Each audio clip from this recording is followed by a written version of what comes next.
Alô, Baixada Santista, o Sem Reação chegando pela sua Santa Cecília TV. Um prazer muito grande em contar com a sua audiência nesta terça-feira ao vivo, falando para os 9 municípios da Baixada Santista e convidando você desde já a participar do nosso programa. 3224-7017, 3224-2944. Nesta terça-feira, nós temos o candidato à OAB de São Paulo, o advogado Marcos da Costa. Atualmente ele é vice-presidente da OAB São Paulo e está disputando a eleição, uma eleição que me parece bastante acirrada. A gente percebe no dia a dia na cidade de Santos uma disputa que relembra até a disputa eleitoral de meses atrás. No programa de hoje também, o atual presidente da subseção Santos, o Rodrigo Lira, que é candidato à CASP, vai explicar melhor a função de um conselheiro com atuação na CASP. Nós temos 2 candidatos ao Conselho Estadual, o advogado Marcos Vinícius e também o advogado Luiz Fernando. Doutor Marcos da Costa, boa tarde, obrigado pela participação. Por que o senhor está se candidatando à presidência da OAB São Paulo? Augusto, boa tarde. Na verdade, a candidatura minha não nasce de um projeto pessoal, nasce de um grupo político. Nós temos 226 subseções no estado, capital, litoral e interior. E dessas 226, 220 presidentes de subseções pediram para que eu representasse esse grupo político que vem atuando e revolucionando a OAB de São Paulo. Da mesma forma, o nosso conselho seccional, dos 120 conselheiros, 117 pediram a minha candidatura. De forma que eu me apresento como candidato com muita honra, representando esse grupo político que vem revolucionando a OAB de São Paulo. Um dos temas que sempre é abordado pelos candidatos é o respeito às prerrogativas dos advogados. O senhor pretende encampar como proposta, caso eleito? Essa é uma grande batalha, será a grande batalha nossa. A prerrogativa profissional, é bom que esclareça, não é um privilégio do advogado. Na verdade, é um direito do cidadão.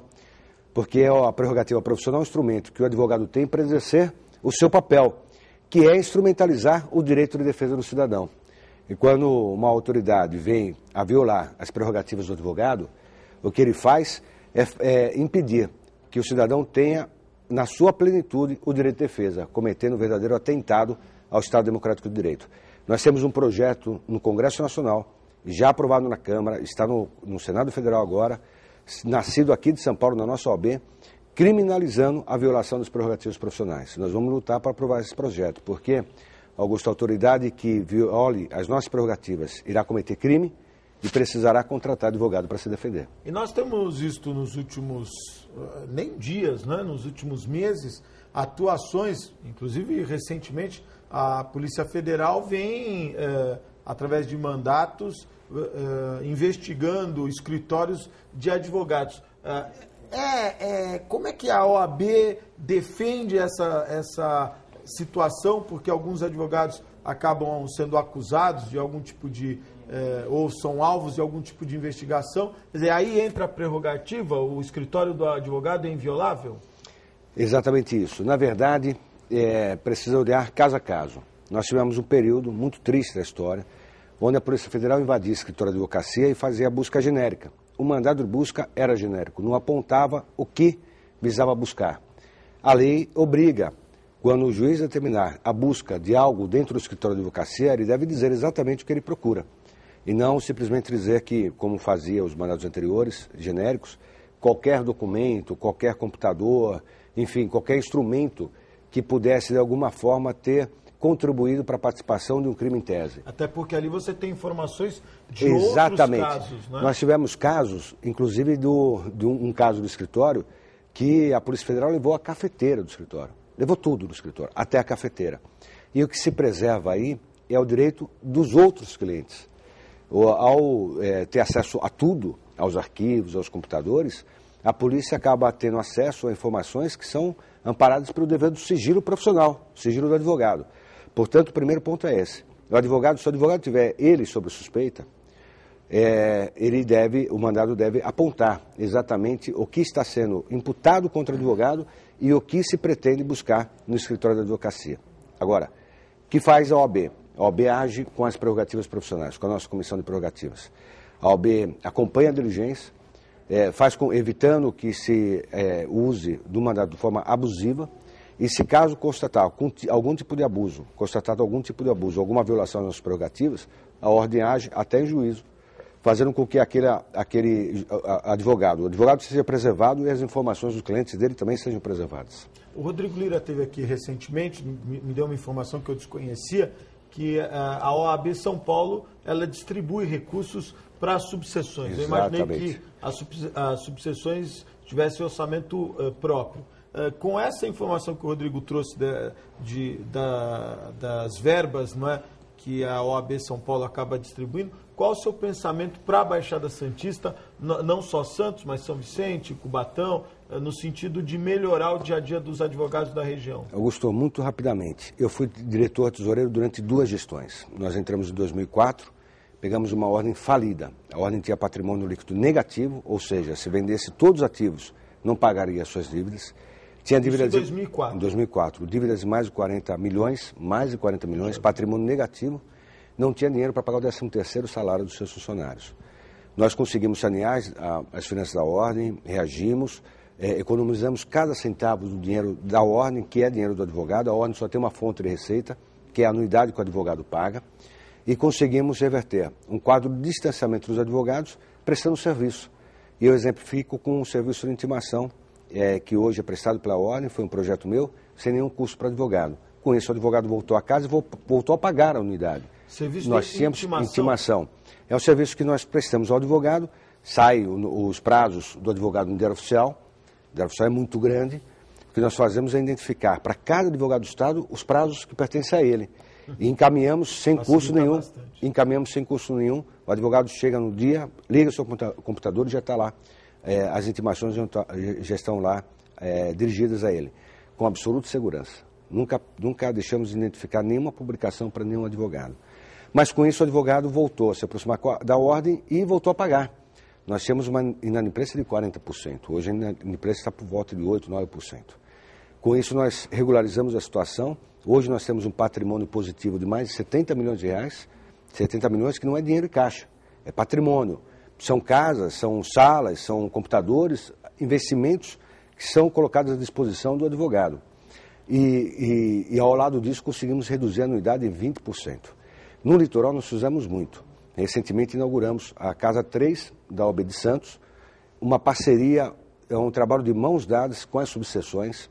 Nós quebramos uma cultura de que a subseção precisava pedir favor para a seccional. A subseção não tem recursos porque o orçamento é único. Todo o dinheiro da Ordem de São Paulo, da seccional e das 226 subseções sai da unidade do advogado. Portanto, nós temos um ingresso só de dinheiro e que financia os custos e os investimentos de toda a estrutura da ordem. Quando nós entramos, havia uma cultura de pedir, havia uma cultura de favor. Nós quebramos essa cultura. Foi muito difícil, mas nós conseguimos quebrar. E hoje cada subseção tem seu orçamento. Então, quando chega em setembro do ano, a subseção é chamada para apresentar a sua proposta orçamentária para o ano seguinte. São 226 subseções. Essas propostas são unificadas, somadas à proposta da própria seccional, e aí se define o orçamento do Estado, seccional e 226 subseções. E no ano seguinte, na execução do orçamento que foi aprovado, a subseção tem seu próprio orçamento. Então ela consegue executar aquilo que foi aprovado a ela no ano anterior, afastando qualquer critério político na distribuição de recursos da ordem. Mas nós fizemos aqui no litoral, só como exemplo, nós recentemente, e sempre em parceria com a subseção. Aliás, Santos é uma subseção, nós estamos aqui em Santos, Santos é uma subseção que nós temos uma ligação fraternal, a começar pelo trabalho dos dirigentes da subseção, e eu quero aqui elogiar todos na pessoa do Rodrigo Lira, que aqui está presente, um grande parceiro, dirigente dedicado, agora ético, jogador sério. De biribol. Agora jogador de biribol. Ele emagreceu, está em forma, tal, pode jogar bem o biribol. E nós fizemos agora recentemente a inauguração da Casa 3 do Advogado dos Santos, uma casa que está estruturada para fazer com que o advogado ingresse nesse novo mundo, o mundo digital, do processo digital. Estamos com construção da Casa de Praia Grande, se Deus quiser, mais 1, 2 meses estamos entregando, no começo do ano que vem. Estamos construindo a Casa de Itanhaém, reformamos a Casa de Cubatão, trocamos a casa de Guarujá, hoje a Guarujá está em instalações muito boas, enfim, para cada subseção nós fizemos investimento. E fizemos também algo que tem sido muito utilizado pelo advogado, que é o ônibus. Ele circula entre as cidades do litoral, fazendo com que o advogado tenha uma facilidade para chegar ao fórum. E hoje nós conseguimos implantar esse ônibus, sempre insisto nisso. Não foi um trabalho sozinho realizado para a seccional, foi um trabalho realizado em parceria com as subseções.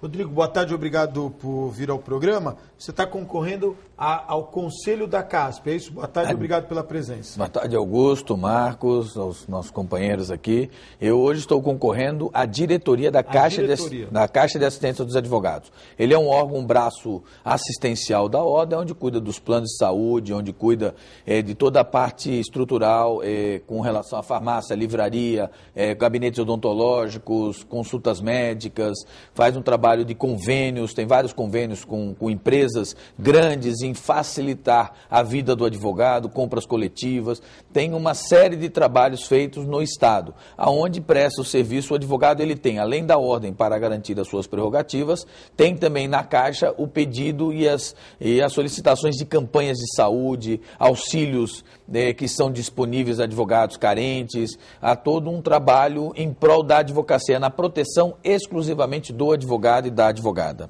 Quer comentar, Marcos? Só dizer, a Caixa é um órgão especial para a entidade. A Caixa é a maior demonstração de solidariedade que pode ter uma classe profissional. Só nós temos a Caixa de Assistência. Nenhum conselho profissional tem. E a Caixa, a ordem completou esse ano 80 anos de existência. A Caixa completou 76 anos. E a Caixa foi criada exatamente porque se verificou de um colega, um advogado, há 76 anos atrás, que estava em situação financeira muito difícil. Então, a diretoria da ordem, então, decidiu criar um departamento. Na época era um departamento, hoje a Caixa ganhou uma outra dimensão. Mas um departamento onde uma parcela da anuidade do advogado vai para esse departamento, hoje para a Caixa de Assistência, 20% do que o advogado paga de anuidade vai para a Caixa de Assistência, e com esse dinheiro a Caixa presta serviço tão relevante. Nós tivemos situações dramáticas de colegas, são hoje mais de 2.500 advogados que vivem da colaboração da Caixa de Assistência. Se não fosse a Caixa de Assistência, esses colegas, eu não diria nem que não teriam uma vida digna, seria muito pior, talvez muito não se encontrasse mais entre nós. Nós temos também a participação do Marcos Vinícius, que concorre ao Conselho Estadual, isso, Marcos? Boa tarde, Augusto. Estou concorrendo ao Conselho Estadual, depois de uma gestão maravilhosa, que eu tive o orgulho de participar, com o Rodrigo, com o Denis, uma gestão que cumpriu todos os objetivos que no começo nós fincamos. Então agora estamos abrindo espaço para novas lideranças aqui em Santos e eu estou indo para uma nova meta, que é o Conselho Estadual, que é uma espécie de legislativo da OAB. Você nessa administração, você é secretário, isso? Secretário-geral. Legal, obrigado, viu? Luiz Fernando, boa tarde, obrigado pela participação, concorrendo também ao Conselho Estadual. Augusto, em primeiro lugar, quero agradecer mais uma vez a oportunidade que você nos franqueia, nos garantindo um espaço com uma audiência maravilhosa que você tem, um programa muito respeitado.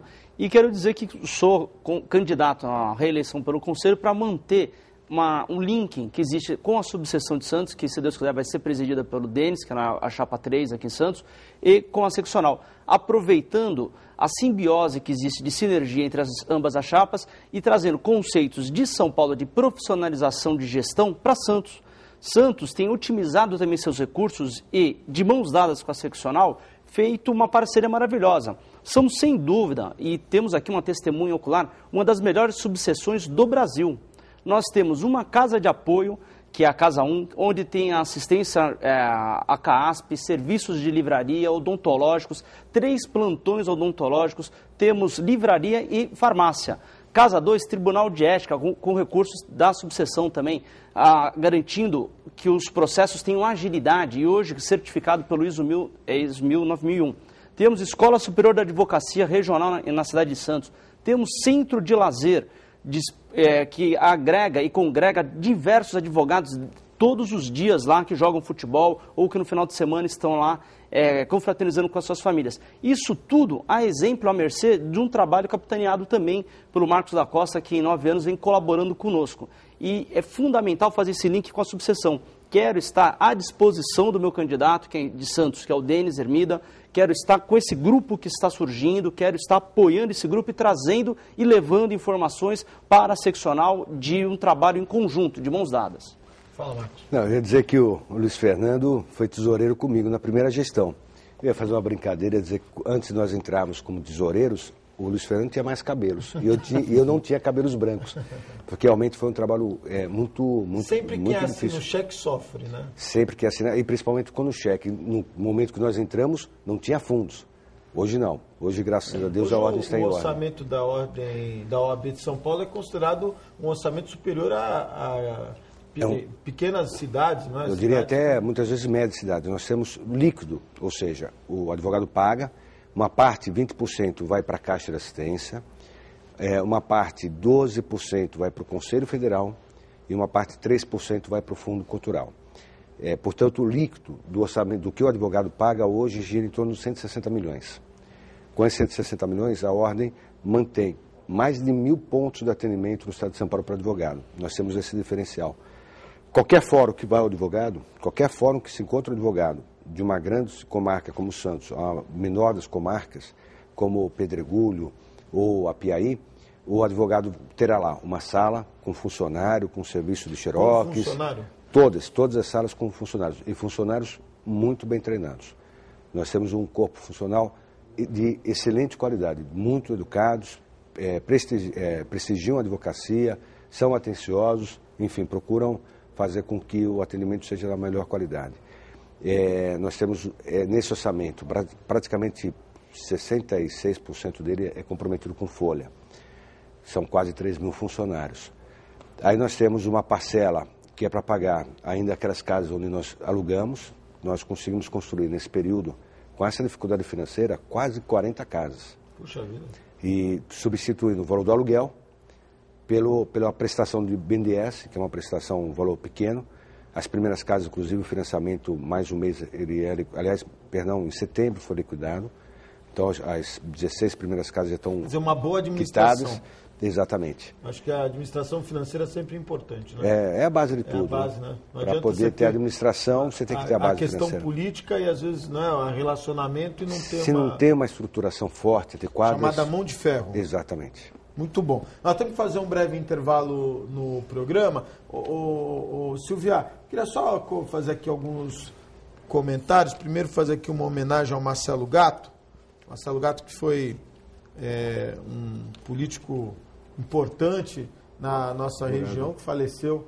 Advogado. Advogado de gabarito. Grande Marcelo Gatto. Temos até uma imagem, né? Vai entrar a imagem? Não vai entrar. Então, fica aqui a nossa homenagem ao Marcelo Gatto. Muito obrigado. Já quero agradecer porque por várias vezes a gente pediu que ele viesse ao programa, ele sempre participou. Aí uma lembrança, Marcelo Gatto, que participou de grandes debates aqui no programa. E fica aqui a nossa solidariedade com a família. Muito obrigado. Vamos fazer um breve intervalo. É muito rápido, fique aí, eu volto já.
Estamos de volta ao vivo, 3224-7017. Mandar um abraço para os meus amigos do restaurante Boqueirão Express Grill, Rua Lobo Viana 89, ao lado da Unisanta, em frente ao Supercentro Boqueirão. Restaurante Boqueirão Express Grill.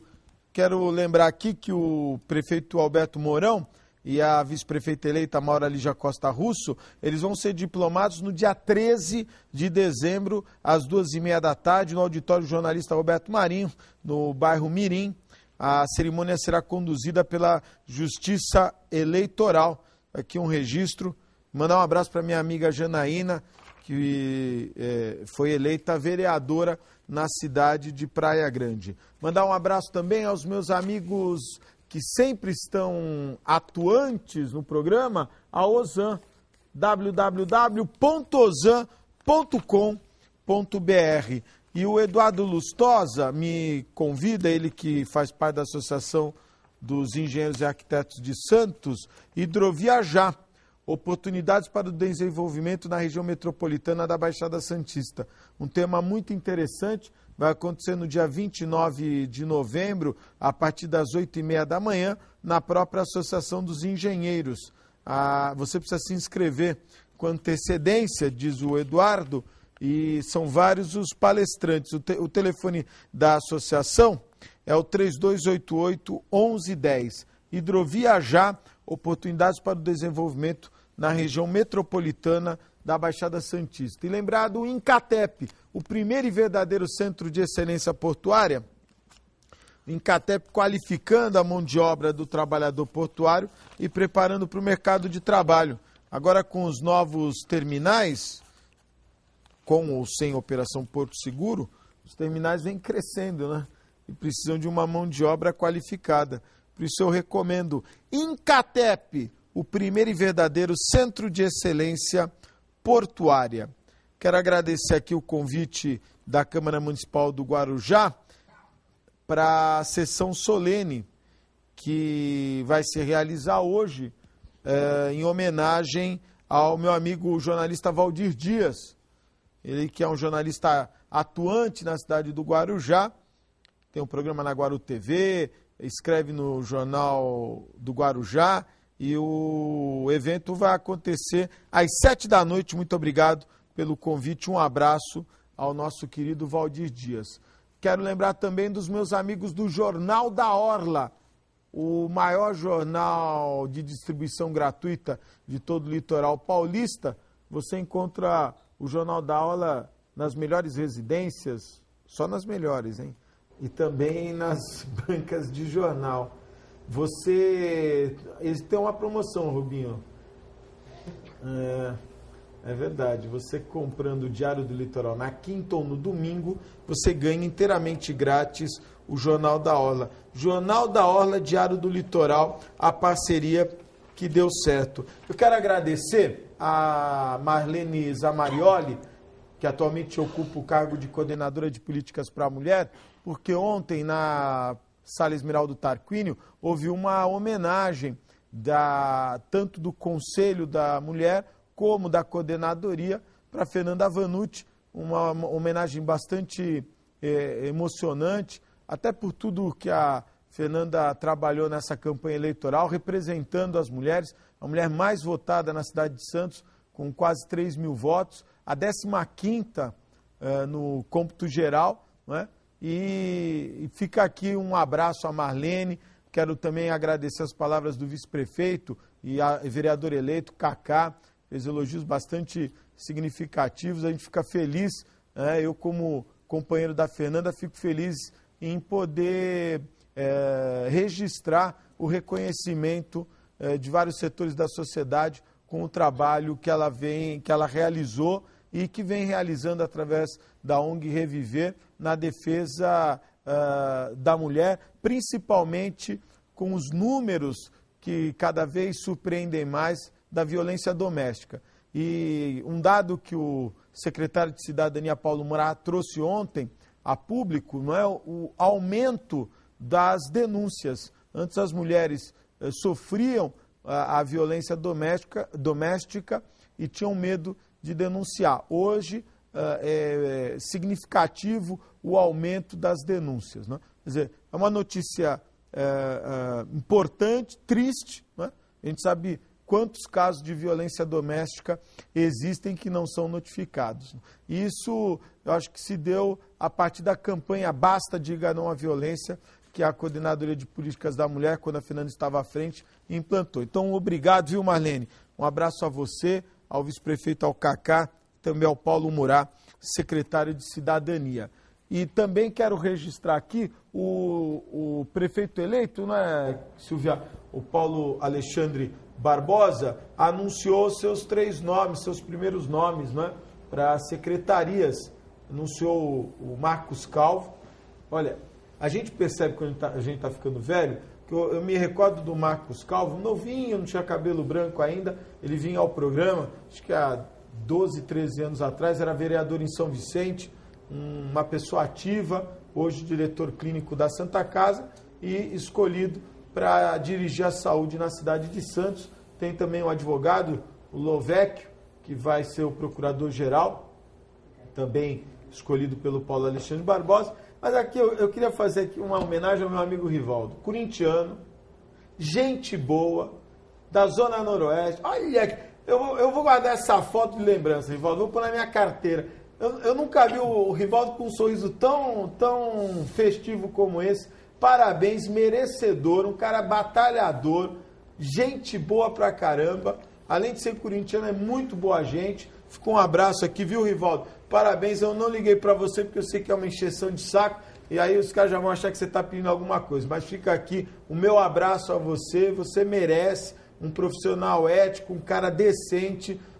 O Paulo tá reconhecendo o seu companheirismo e o seu profissionalismo. Nós vamos fazer um breve intervalo, é muito rápido. Fique aí, eu volto já.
Estamos de volta ao vivo, 3224-7017, 3224-2944. Queria comentar rapidamente uma notícia. Eu tinha me referido a uns programas, nem me lembro quem estava aqui no programa. Às vezes a gente fala as coisas aqui, o pessoal fica bravo, né?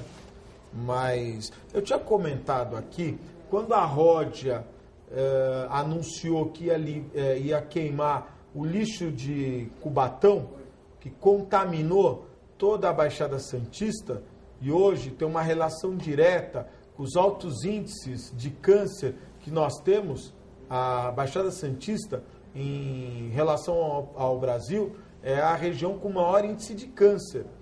Tem tudo a ver com o crime ambiental que a Ródia fez nos anos 70, enterrando o pó da China em todo o litoral, no Sambaiatuba, Quarentenário, Jardim Rio Branco, Maitá, foi por Mongaguá, Itanhaém, Praia Grande, enfim, contaminando todo o lençol freático. Tem uma relação direta, isso está claro. E aí, eu chamei a atenção aqui, porque eu fiquei preocupado, eles iam levar todo esse pó da China, que se fosse para incinerar, eu disse aqui, se era para incinerar, para você levar na Bahia, por que não incinera aqui? Alguma coisa existia, alguma nuvem passava por cima desse tema. E aí, para minha surpresa, eu disse aqui, talvez os ambientalistas lá da Bahia não soubessem da gravidade do caso. E agora o governo da Bahia suspendeu o transporte e a queima do material que iria de Cubatão para Camaçari pela Ródia. A determinação partiu após reunião ocorrida entre vereadores, deputados e ambientalistas baianos com o secretário estadual de saúde. O transporte seria feito pela empresa Cetrel Lumina e que vai ter que fazer novos testes de queima para comprovar a ausência do risco de contaminação.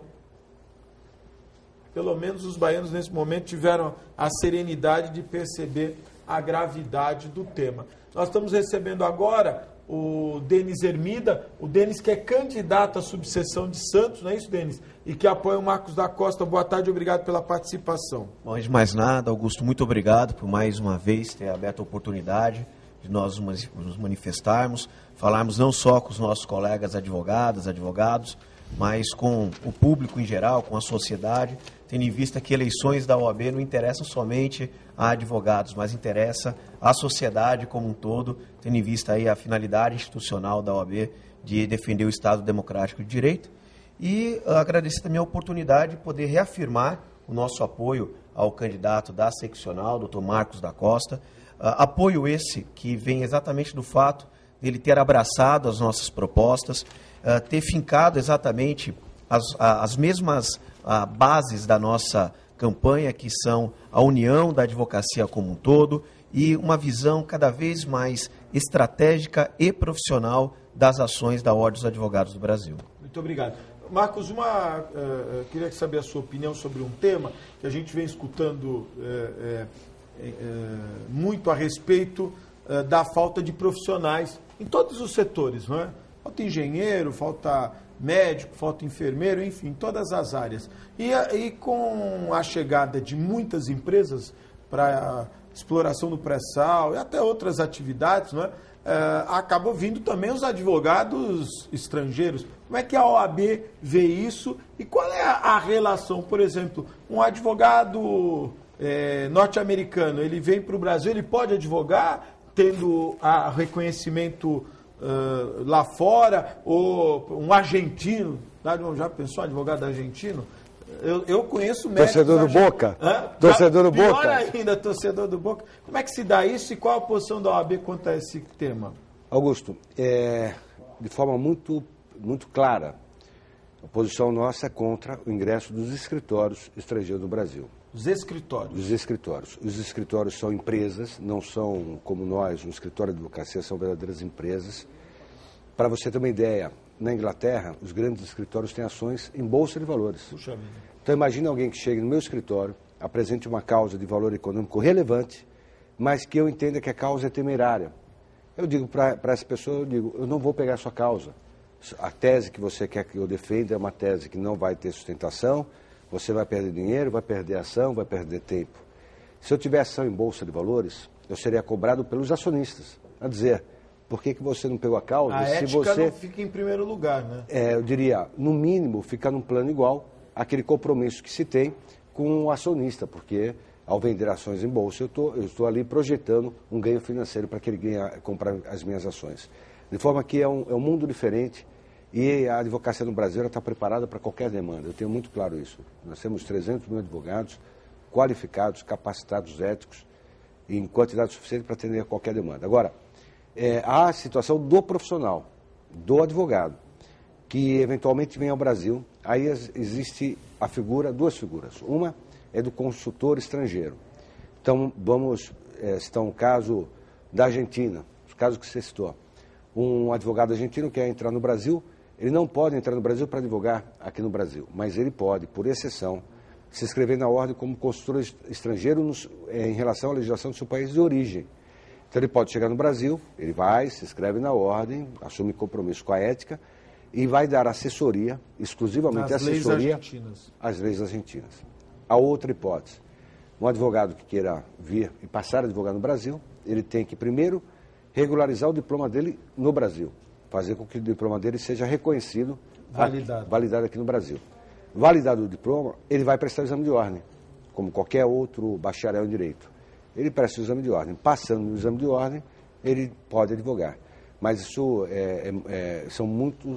são raros esses casos. Agora, interessante, eu não sabia dessa situação dos escritórios, que são verdadeiras empresas, né? Como isso, e que vem para cá só tirar mercado, só tirar emprego. Não vem para advogar para os clientes brasileiros. Vem atrás dessas grandes empresas que vêm trazer esses grandes investimentos no Brasil e normalmente nem pagam impostos no Brasil, porque são escritórios na sede. O escritório inglês, com uma grande empresa europeia, a empresa vai pagar o escritório inglês na sua origem. E para...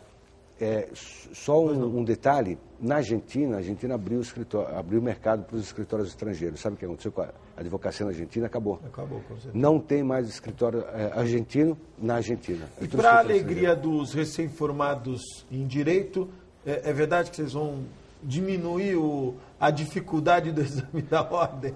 Deixa eu lhe contar. O exame da ordem não é... É considerado o mais difícil do mundo, é verdade isso? Não é verdade. Deixa eu lhe contar. Aí tem duas vertentes. Tem a vertente da proteção do cidadão. O exame de ordem, ele não é um exame de concorrência, de competição. Ele vai simplesmente verificar se aquele bacharel tem condições mínimas para começar a advogar. Isso é um instrumento de proteção da cidadania, porque o cidadão, quando ele vai procurar um advogado, ele tem que ter certeza de que o profissional tem condições técnicas de sustentar os seus direitos. Então, o exame de ordem é um exame que visa a proteção da cidadania. Agora, nós temos em paralelo um drama social. Eu tenho o número que se apresenta, são 3 milhões de bacharéis que frequentaram o curso de Direito, não raras vezes com muito sacrifício inclusive financeiro. Eu próprio, quando fiz o curso, minha família é muito pobre, eu trabalhava durante o dia e estudava à noite. Qual é a sua especialidade? Tributário. Eu era office boy no escritório daquele que eu prezo como o maior tributarista do Brasil. Quem criou o ramo do direito tributário, não existia direito tributário. O Ives Gandra, vou chutar. Não. O Ives veio depois. Era mesmo? O Rui Barbosa Nogueira. Não existia direito tributário. O Rui criou a cadeira de direito tributário no Brasil. Ele foi diretor da Faculdade de Direito na década de 70. Você foi office boy nesse escritório? Eu era office boy nesse escritório. Eu não tenho família nem meus pais, nem meus irmãos com formação universitária. E o doutor Rui um dia me chamou e passou o dia inteiro me convencendo a fazer uma faculdade. Eu não tinha expectativa de cursar uma faculdade. Eu queria trabalhar. Meus pais sempre me ensinaram o valor do trabalho. Mas ele me convenceu e me fez fazer o curso de Direito. Eu devo a minha advocacia a ele. Ele realmente foi o meu pai no que diz respeito ao ingresso na advocacia. Fiz o curso de Direito. Trabalhava de manhã, estudava à noite. Eu sei que muitos fazem isso e com muito maior sacrifício que eu próprio fiz. Às vezes sacrificam a família inteira, que investe num único... Às vezes tem mais um filho, mas vai se investir nele para ser o... E isso é um drama, porque se esse rapaz, se essa moça caírem numa dessas faculdades de Direito, que não dão estrutura nenhuma para uma boa formação, eles vão se sacrificar e ao final de 5 anos eles vão verificar que eles não têm condições de serem advogados. Nós temos, só uma ideia, nós temos 1.092 faculdades de Direito no Brasil, 1.092. Os Estados Unidos inteiro tem 200 faculdades de Direito. Puxa. 200 faculdades de Direito. Então, esse drama social, ele tem que ser combatido. Mas os médicos, o Conselho Regional de Medicina tem estudado a possibilidade, aliás, já implantou um exame parecido ou similar da ordem para ter certeza que aquele profissional ele está apto a uma atividade tão importante como a medicina, como o direito? É exatamente isso. O que demonstra que essa questão das faculdades não é só no ramo do direito, em todas as faculdades. Todas as áreas.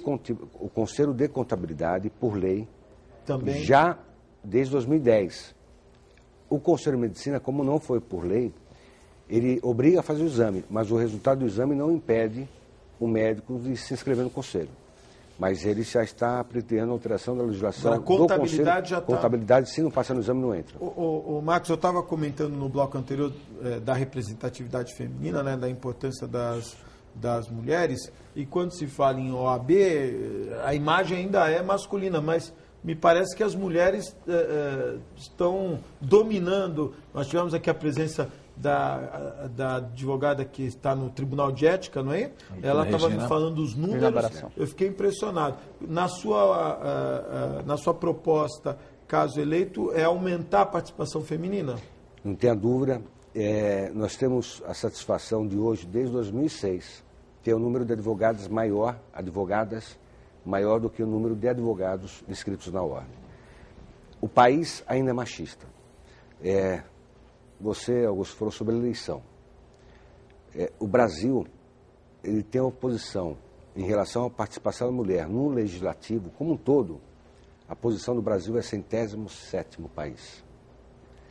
Na América, nós só temos mais mulheres participando do parlamento do que o Haiti. Puxa vida. Todos os outros países têm mais mulheres participando no parlamento. E, infelizmente, nessa última eleição, do municipal como um todo, a evolução do número de mulheres foi muito pequena. Exatamente para valorizar a mulher advogada, a minha chapa é a única chapa que tem mulheres em todos os espaços políticos. Eu tenho mulher no Conselho Federal, tenho mulher no Conselho Seccional, tenho mulher na Caixa de Assistência, e a minha vice-presidente é uma mulher que representa a força, o valor da mulher, e em especial da mulher advogada. É a Ivete Senise Ferreira. Foi a primeira mulher a ser titular da cadeira de Direito Penal na Faculdade de Direito de São Francisco, e foi a primeira mulher a ser diretora daquela faculdade. A Faculdade de Direito da USP, no Largo de São Francisco, a primeira diretora que teve foi a Ivete Senise. E ela, para minha honra, para o meu orgulho, é a minha vice-presidente. A mulher terá uma participação especial na nossa gestão. Nós estaremos amando as mulheres, mas amando das mulheres. As mulheres terão uma participação fundamental à frente da nossa gestão, assim como, me permite, o jovem advogado. Eu tenho muito claro, até porque eu entrei na ordem também muito jovem pela mão do Rubens Aprobato Machado, e eu quero promover mais uma revolução na ordem e fazer essa revolução a partir do jovem advogado, que tem um valor próprio do jovem, a força do jovem, o jovem que participou de todas as grandes revoluções do nosso país, terá também espaço para fazer na nossa ordem a grande revolução. Rodrigo, qual é a participação das mulheres na cidade de Santos? Você tem números? É mais ou menos isso que o Marcos da Costa na tem proporção. Mais advogadas que homens? Na proporção. Inclusive nós temos várias comissões também, onde as mulheres comandam, a Lucelena Couto, a Fiuza, a Vera Fiuza. Temos várias outras comissões que as mulheres estão sempre. A Regina Barassal no nosso Tribunal de Ética e a Fátima Barbato, que vem também na Comissão de Prerrogativas Federal. Então a gente vem com certeza dando esse espaço, aonde a busca delas, a gente sabe a luta que a Fernanda teve aí de ter sido não só a mulher, tudo, e por questão de coeficiente eleitoral, né, foi a razão. Mas é abertura. Eu sou um que posso dizer, eu trabalho com uma mulher, a minha chefe é uma mulher, é minha mãe, que é advogada há mais tempo do que eu, e que sempre me deu todo o apoio e sempre me respeitou como jovem na época, e eu, como mulher, com ela também, a gente sempre teve uma sinergia e uma empatia profissional muito boa. Eu respeito e vejo todas as mulheres advogadas que militam na nossa área, que venham participar, que estão na nossa chapa, temos duas grandes grandes colegas que vão estar participando e com certeza várias outras vão agregar na gestão, vindo na Caixa também, tá a Gisele de Jundiaí, a Maria Célia também que vem somar, na própria CAASP, e temos a Márcia Melaré, que é candidata ao Conselho Federal na chapa, então que é o que o Marcos falou, as mulheres estão inseridas nos seus campos e podem acrescentar muito mais desde que queiram, porque a mulher sempre tem o vencimento dos próprios trabalhos de casa, o trabalho com os filhos e o trabalho na sua profissão, porque ela é advogada e algumas vezes ainda conseguem colaborar, com certeza vem colaborar na administração da nossa gestão. Ô Denis, o Marcos falou do jovem, e você teve aqui no programa e falou de vários projetos voltados ao jovem advogado. Na realidade, um primeiro projeto, uma proposta muito importante, que é o espaço para os jovens advogados de uma forma geral, mas os advogados mais jovens com uma especial atenção para atenderem aos seus clientes na sede da OAB. Nosso objetivo é criar, na verdade, escritórios espaços de escritório dentro da sede da OAB, porque o início da nossa carreira, Augusto, é um início bastante complexo, bastante complicado, até você ter uma carteira de clientes que possa te dar a sustentação financeira necessária a não só ter o primeiro escritório, mas a construir a sua carreira como um todo é algo bastante complicado. Então, essa questão relacionada ao espaço para atendimento na OAB é algo que tem como foco o jovem advogado e também algo que nós queremos revolucionar, compras coletivas para advogados e estagiários, fazendo com que nós possamos juntos explorar esse nosso poder mercadológico e fazer com que os advogados e também os jovens advogados possam adquirir seus equipamentos, todo o material necessário para o exercício da sua atividade a um preço mais baixo. Luciano, o conselheiro estadual, naturalmente você responde por todo o estado, mas a atenção acaba sendo na região que você tem mais ligação, que no caso é a Baixada Santista. Como conselheiro, de que maneira você pretende colaborar com a região junto à OAB? Foi efetiva a nossa participação com a seccional para a obtenção da casa do advogado de Praia Grande, a casa do advogado que não existia e que acaba... Exatamente. Porque no Estado são muitas demandas. Então, as forças políticas elas se juntam, se aglutinam para determinados fins. E dentro dessas prioridades, a gente vê o que é mais importante.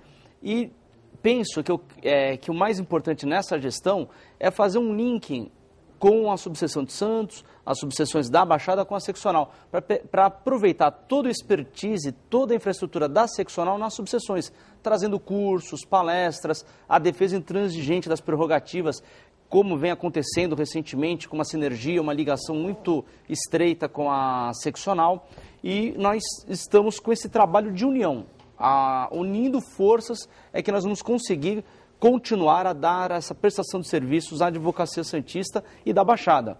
Então é muito importante terem conselheiros que trabalham, que já têm uma ficha corrida de serviço, como o Rodrigo tem, já está há 15 anos na ordem, eu estou já desde formado com esse grupo, 3 gestões como diretor. Então faz parte desse trabalho o know-how. Precisa ter o conhecimento das necessidades, dos anseios das subseções para levar para a seccional. E lá na seccional também tem que ter o manejo político com os outros conselheiros para saber, às vezes, que tem que abrir mão de um determinado projeto porque o interesse do Estado é muito maior, da advocacia como um todo. Marcos, nós estamos indo para o encerramento do programa. Eu queria tocar num assunto delicado, que é a morosidade da justiça, né? Há uma reclamação como um todo da sociedade, dos próprios profissionais, da falta de estrutura que o Estado acaba oferecendo, se falta de estrutura pudesse ser oferecida, mas a dificuldade, né? E o que eu até cito aqui, o caso do Rio de Janeiro, onde a Justiça Estadual tem um orçamento próprio e consegue ficar até independente, né? E aqui a Justiça, no caso no Estado de São Paulo, o que os valores arrecadados acabam indo para um caixa do governo e ele repassa um orçamento para o Tribunal de Justiça e vem tendo um embate aí, inclusive na remuneração dos servidores. Qual será o papel da OAB, caso eleito, na relação deste conflito aí de falta de investimento na Justiça? O que eu quero é, primeiro, nós vamos propor na criação do Conselho Estadual de Justiça. É importante. porque é importante pegar esse exemplo do Conselho Nacional, que foi a grande revolução, porque passou a justiça nos últimos 200 anos, e trazer a experiência para o Conselho Estadual, que seria um espaço, inclusive, para poder discutir questões ligadas à gestão do Tribunal de Justiça. Nós temos dois problemas aí. Um problema de gestão, que com o Conselho Nacional, com o Conselho Estadual de Justiça, nós teríamos um grande passo para a melhoria da gestão, porque nós teríamos condições de levar a visão do lado de fora do balcão, a visão da advocacia contribuindo para a melhoria da gestão do judiciário. E tem uma luta junto ao Poder Executivo, junto ao Poder Legislativo, para valorizar o judiciário, especialmente no que diz respeito à participação do judiciário no Orçamento Geral do Estado. Há 10 anos atrás, Augusto, o judiciário participava do Orçamento Geral do Estado em 5,8%. Hoje participa com 4%.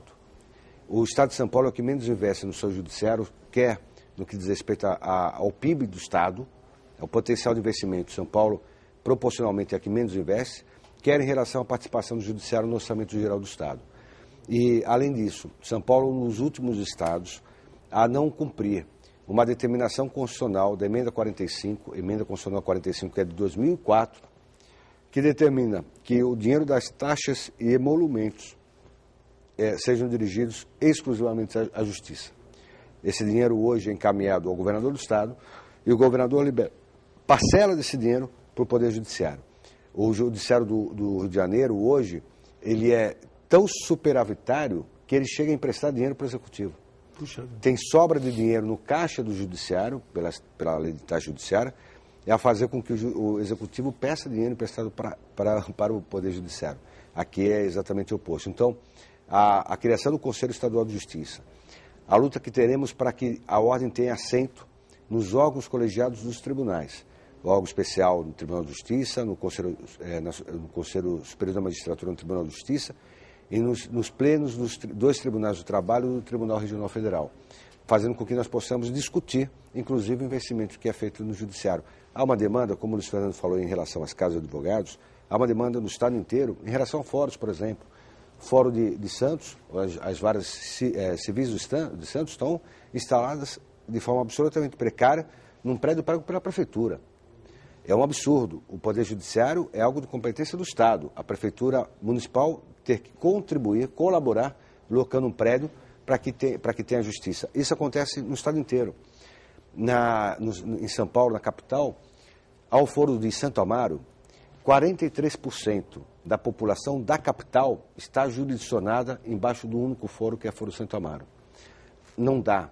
O foro é sobrecarregado. Absolutamente. Então, nós lutamos e conseguimos, junto com a subseção, o Cláudio Chefe, que é o presidente da subseção de Santo Amaro, a aprovação de uma lei para criar o Foro de Eme-Boimirim e Capela do Socorro, e agora, começo do ano, há um compromisso do tribunal instalar esses dois fóruns.